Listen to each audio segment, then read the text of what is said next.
আসসালামু আলাইকুম। আপনারা সবাই কেমন আছেন? আলহামদুলিল্লাহ আমি ভালো আছি। তো এই যে সাজুগুজু করে চলে যেতেছি, কোথায় যাইতেছি?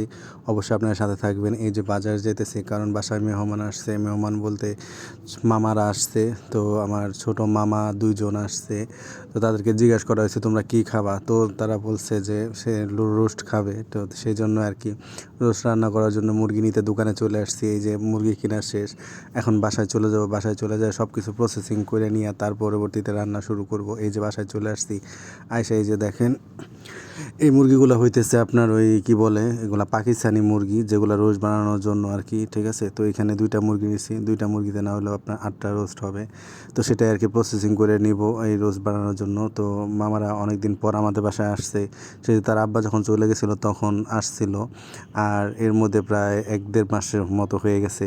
তো অনেকদিন পর আমাদের বাসায় আসাতে তো বাসায় হচ্ছে এরকম বাসায় যারা ছিল আমাদের বাসার লোক তারা বাসা থেকে তাদের বাবা বাড়িতে বেড়াতে গেছে। তো সেজন্য আর কি সমস্ত কিছু রান্নাবাড়া আমি করে খাওয়ানোর আর কি প্রসেসিং শুরু করে দিছি। যে রাতের বেলায় আর কি মুরগিটা এনে এটা সব কিছু প্রসেসিং করে রাখছি, কারণ রোস্টের মধ্যে আগে থেকে মশলাটা মাখায় রাখলে ওটা আর কি মশলাটা ভিতরে ভালো মতো ঢুকে। সেই জন্য আর কি আগের দিন রাতের বেলায় সব মশলা একেবারে ম্যারিনেট করে রাখার জন্য আর কি সব মশলা দিয়ে নিতেছি মুরগির মধ্যে। আর এই যে এখানে পাশে মামা এসে দেখতেছে আর বলতেছে যে কীভাবে রান্না করে সেটা আর কি ও দেখতেছে দূর থেকে, ঠিক আছে? তারপর এই যে দেখেন মশলা টশলা দিয়ে সব কিছু দিয়ে মাখায় নিছি।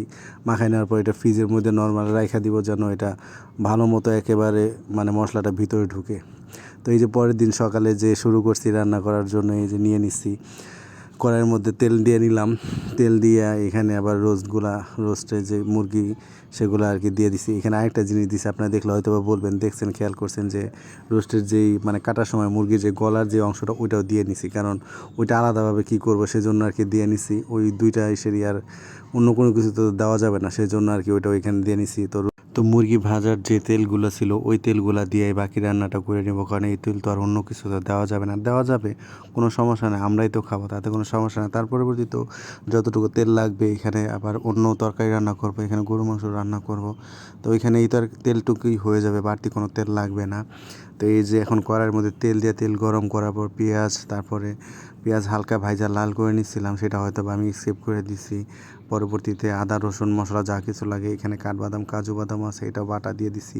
আর বাকি যে মশলা এখানে আবার একটু টমেটো করে নিচ্ছি। সস তো বাসায় ছিল না, সেজন্য আর কি মানে পাকা টমেটো বাইটা নিচ্ছিলাম, সেটা ব্লেন্ডার করে তো সেটা আর কি দিয়ে দিচ্ছি। আর এখানে হালকা গুঁড়ামরিচ দিয়ে দিয়েছি ঝালের জন্য, কারণ গুঁড়ামরিচ না দিলে হয়তো বা আপনি এতে একবার মিষ্টি মিষ্টি হয়ে যাবে। আমি হালকা একটু চিনিও দিয়ে দিছিলাম, কারণ রোস্টের মধ্যে একটু চিনি দিলে খাইতে ভালো লাগবে, ঠিক আছে? তো এখানে আবার রোস্ট ভাজার সময় আর কি এটা বিস্কুটের গুঁড়া দিয়ে মাখাই নিছিলাম যেন একটু মচমচা হয়। তো সেটা আমি বলতে ভুলে গেছিলাম। তারপরে এই সব মশলা দেওয়ার পর কষাই নিয়ে তারপরে এখানে গুঁড়া দুধ ছিল না, সেজন্য লিকুইড দুধ আমি দিয়ে নিছি। দিয়ে এটা ভালো মতো কষাই, এই যে রোস্ট দেখেন প্রায় হয়ে গেছে। তো আপনাদের কাছে রোস্ট রান্নাটা কেমন হয়েছে অবশ্যই কমেন্টসে জানাবেন। আমার কাছে তো সামনে থেকে ভালোই লাগতেছে, খাইতেও নাকি আমি সবারই মানে টেস্ট করাই দেখছি, সবাই বলছে না ভালো হয়েছে। তো এই যে দেখতে দেখতে রোস্ট রান্না করা শেষ। তো আপনাদের কাছে কেমন লাগলো রোস্ট রান্নাটা অবশ্যই কমেন্টসে জানাবেন।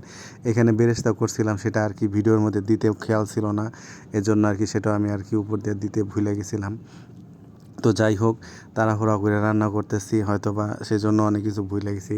তো তার জন্য দুঃখিত। এই যে দেখেন ফাইনাল লুক। তো আপনাদের কাছে কেমন লাগলো? এই যে গরুর মাংস রান্না করছি, পোলাও রান্না করছি, আর এইখানে রোস্ট রান্না করছি।